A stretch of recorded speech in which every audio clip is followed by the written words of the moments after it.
Le phénomène qui a causé ma dépression m'a toujours fait comprendre que je ne suis bonne à rien, que je suis inutile, que je suis nulle. Quand je commençais sur les réseaux, je commençais à faire n'importe quoi, des choses aléatoires, je parlais et tout.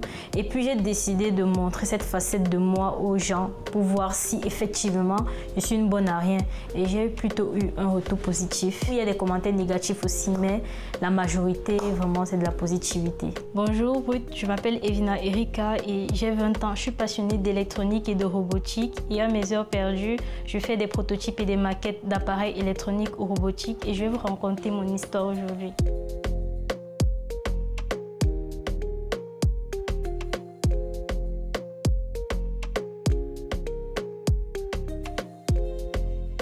Erika, tu peux nous dire ce que tu es en train de fabriquer? En fait, je suis en train de fabriquer un robot qui distribue de l'air et qui permet aussi de distribuer la fumée émanant des spirales pour les moustiques. Bon, je ne l'ai pas encore donné de nom, mais je suis sûre que mes abonnés veulent que je le finisse par Inator. Mais c'est quoi Inator? C'est une référence dans un dessin animé d'enfance. Là, c'est la partie ventilation qui va nous permettre de ventiler quand je vends. Et là, c'est un microcontrôleur qui va faire en sorte que la tête puisse roter. Tu peux programmer l'angle. Là, c'est un capteur ultrason qui va faire en sorte que lorsque le robot sera confronté à un obstacle qui est à moins de 15 cm de lui, il puisse changer de direction. Sur le driver, il y a un ensemble de 6 broches qui permettent de contrôler chaque moteur. Chaque moteur est contrôlé par 3 broches. Et comme dans mon programme, j'ai attribué à chaque broche une fonction spécifique. Je vais l'appliquer ici. Et comment vous avez appris à fabriquer tout ça? J'ai appris sur Internet et grâce à ChatGPT aussi. Et des personnes qui s'y connaissaient mieux que moi, je me suis rapprochée d'elles et j'ai appris grâce à elles. Depuis combien d'années vous fabriquez des prototypes pareils? Ça a commencé cette année, honnêtement. J'ai commencé à m'y intéresser cette année. Combien de mois à peu près? 6 mois. Et qu'est-ce qui a créé ce déclic de créer des prototypes? En fait, j'ai traversé une partie de ma vie vraiment très sombre. Et ça a eu des séquelles malheureusement. Et puis, je me suis rapprochée auprès d'un spécialiste avec qui on est devenu très proches. Je lui ai parlé de ce que je ressentais. On s'est parlé même pendant 6 mois avant qu'il m'établisse le diagnostic. En fait, je souffre de dépression. Il m'a donné des comprimés.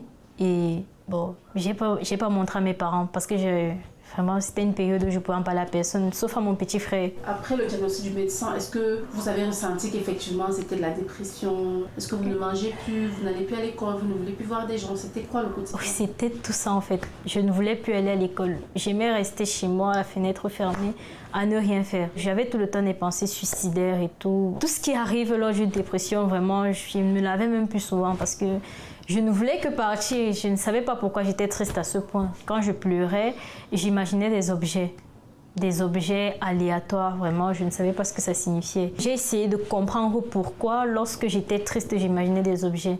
Et j'ai juste pris mon cahier, j'ai commencé à dessiner. Est-ce que je peux faire telle chose? Et comme j'avais un peu de carton à la maison, j'ai vraiment été beaucoup aidée par YouTube. Ma première réalisation a été un bras robot hydraulique. On va dire que c'est cette période triste qui vous a permis de révéler ce génie créatif en robotique que vous avez. Oui, parce que bon, quand je titube comme ça, c'est parce que je me rends compte que lors de cette dépression-là, je me lamentais, je me demandais pourquoi ça m'arrivait sans savoir que c'est ça qui allait déclencher quelque chose. Au début, je ne faisais pas dans l'électronique. Donc, je suis juste en train de m'améliorer. Je faisais dans des objets simples. Et mon premier projet électronique, c'était un ventilateur qui fonctionne avec une plaque solaire. C'est cette deuxième vidéo qui m'a fait beaucoup percer et tout. Et après ça, j'ai commencé à beaucoup plus m'intéresser à l'électronique. Et je suis arrivée à la robotique. J'ai fabriqué un mini aspirateur manuel, un robot qui permet d'attraper les cheveux. Dans ma période dépressive, je n'avais vraiment pas de rêve. Mais je me visualise quand même comme étant une grande dame. Quelqu'un qui saura faire des choses, qui saura aider les gens, qui fabrique des robots, qui saura apporter quelque chose aux générations futures avec d'autres personnes comme moi. Est-ce que vous ne voulez pas, par exemple, faire des écoles qui vont perfectionner ce que vous faites déjà? Oui, c'est important pour pouvoir être pointilleuse dans mon domaine. Je ne suis pas très bonne à l'école, vraiment, sans mentir. Mais qui vous a dit ça? Je sais, je ne veux pas dire que je n'aime pas l'école, mais je n'aime pas étudier. Je me suis rendu compte que ce n'est pas parce que tu es faible à l'école que tu es bête. Tu n'es pas bête. C'est juste que on n'exploite pas ton génie à l'école. C'est juste un autre génie. Après ton baccalauréat, quels sont tes rêves en termes de parcours académique ou professionnel? Ce que j'aimerais, c'est aller dans une école qui va me permettre de me perfectionner en maintenance électronique, électrotechnique et en robotique aussi. Parce que j'ai besoin de ces 3 éléments combinés pour accomplir mon rêve enfoui en moi.